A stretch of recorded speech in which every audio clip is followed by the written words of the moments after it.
Welcome to the very simple beginner guide to reading candles. This is everything that I wish I knew about candles when I started out that I didn't understand and couldn't find anywhere else. So I hope that it really helps somebody else that is at the beginning of their journey. Okay, but before we can talk about candles, we first need to understand the price of futures. And this would also apply to stocks as well. But futures is the thing that I trade, so it's what I know. But it's important to understand that the price is always moving with each buy or sell. So let me go into a little story and just stick with me for a minute here. Pretend that you are selling widgets, okay? And these widgets you're selling, or your starting price is $100, and you have a table at a fair selling these widgets, and you put out the sign for $100. But the thing is, whenever someone buys the widget off the table, and you pick up the next widget like from underneath the table to put a new one on the table, the price increases by $1. So if someone buys a widget and you have to replace it, then the next one is going to be $101. However, people are allowed to return their widgets. They can return them and ask for a refund. And if they return the widget, then the price of now there's like two on the table, right? Because you have one widget on the table, they return one, now there's two on the table. When there's two on the table, the price goes down by $1. And for each widget that gets returned onto the table, the price goes down by $1. Now, in this scenario, you might notice that when several people buy a widget, everyone around sees how important and valuable these widgets are, so they all flock to the table and buy one. They might miss out. They start to see that these are really important things and everyone that's cool has these. So they all buy them, and they start to see the price getting higher and higher as more and more people are buying them. And people are willing to pay this price for a while because everybody wants one. And now let's say the price goes up to $300 because 300 people have bought these widgets. After nearly everyone at the fair has bought a widget, they start to realize that these things aren't as valuable as they once believed. So they start to bring them back, wanting their money back, and suddenly you see a rush of returns. But now someone notices how cheap the widgets are. Like they used to be $300 and now they're only $100. So they want to buy one at such a low price. And then the cycle just resumes. So you might notice that this buying and selling, and thus the price of the widget, it's based a lot on emotion and psychology. The intrinsic value of the thing is not changing, but people's perception of the value is wildly fluctuating. Welcome to the stock market. This is essentially what happens in the stock market. Now that we understand that, let's look at what a candle is. The price of a future or a stock changes with every buy or sell. So the price is constantly changing. And if we were to graph every change in the price over even, let's say, 1 second, the chart might look something like this. The price would be up, up, down, down. It would be constantly moving up and down. And if we looked at a chart with every single price change graphed, there would be so many data points that it would be complex and difficult to read. And this is where candles come in. Candles can consolidate all of that information and try to make the data a lot simpler to read. So they can take this long chart with all of the lines that go up and down and up and down and all of the peaks and all of the valleys and turn it into this one little line with a small bar. And that's all. So what is a candle? Let's look at the different parts of it. The top part they're often called wicks. The top small line that comes out is where the maximum price is. Like the very top of the wick is the maximum price that the price was over the course of that candle. So let's say, for example's sake, that we are looking at a 5-minute candle. Then over the course of that 5 minutes, the top of the candle, the top of the wick is the maximum price that it achieved during those 5 minutes. And the bottom wick, the very, very bottom minimum price, is the lowest price that it was selling for during that 5 minutes. And in a bull bar or a green bar, which is also like a buy bar. The bottom of the candle body is the starting price. So at, if we're using a 5-minute candle and it was like it starts at 6 o'clock, then right at 6 o'clock, the price was at that starting price. And then it went up and it went down. Maybe it went all the way up to the max price. Maybe it went all the way down to the min price. But at 6:05, when that candle finished, it ended on the ending price, which is going to be in a bull bar, it'll be the top of the body, and it'll be the inverse for a bear bar. The ending price is the bottom of the candle body, and the starting price is the top of the candle body.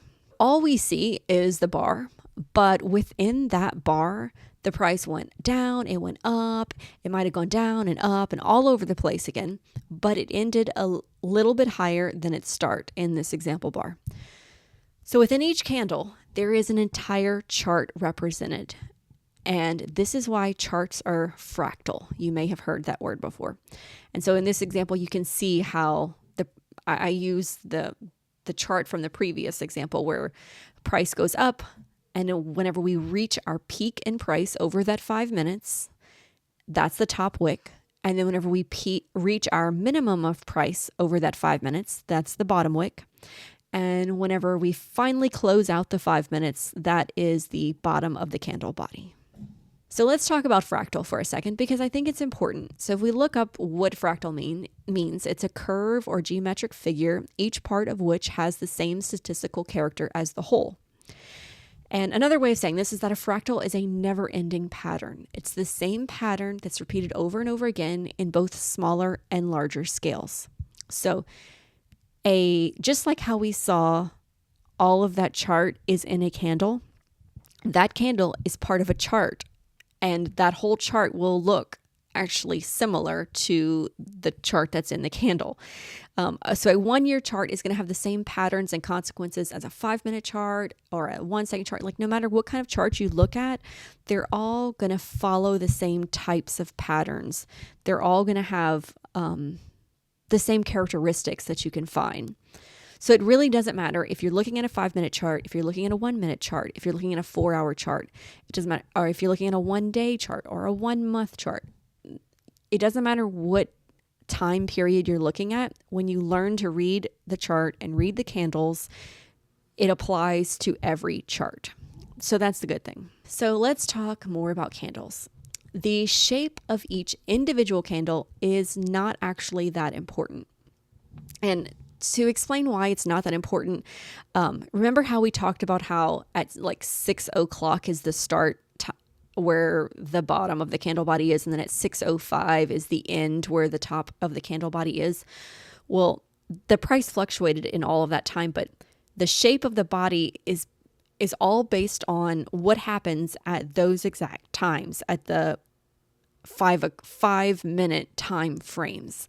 But if we had been like off by just a couple of seconds, like if the timing was skewed just like a couple of seconds earlier or a couple of seconds later, then the candle would look different.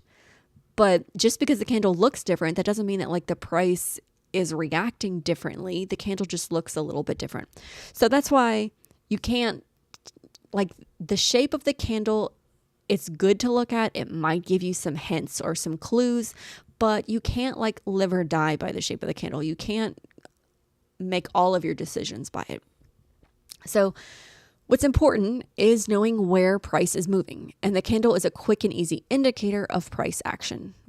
Learning the names of the candles is not important. I know there's a lot of different YouTube videos on here about all the different candle names people have given them, and that is honestly a waste of time. Don't spend your time doing that. But there is some basic categorization of candles that can help us. And we know that even these categories, they're not going to be 100% true all the time. Basically nothing in trading is 100% true all the time. But knowing these categories can kind of help you. There are two major categories. There are trend candles and there are non-trend candles. Trend candles you can see are kind of bigger. Non-trend candles are smaller. They have a much smaller body. They're also called doji candles, and they're their body can be like almost non-existent, because a price can open and close on the same value, and there would be essentially no body to the candle. And that's a true doji candle.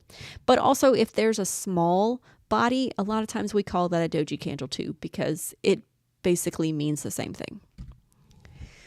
So let's look at doji bars or candles.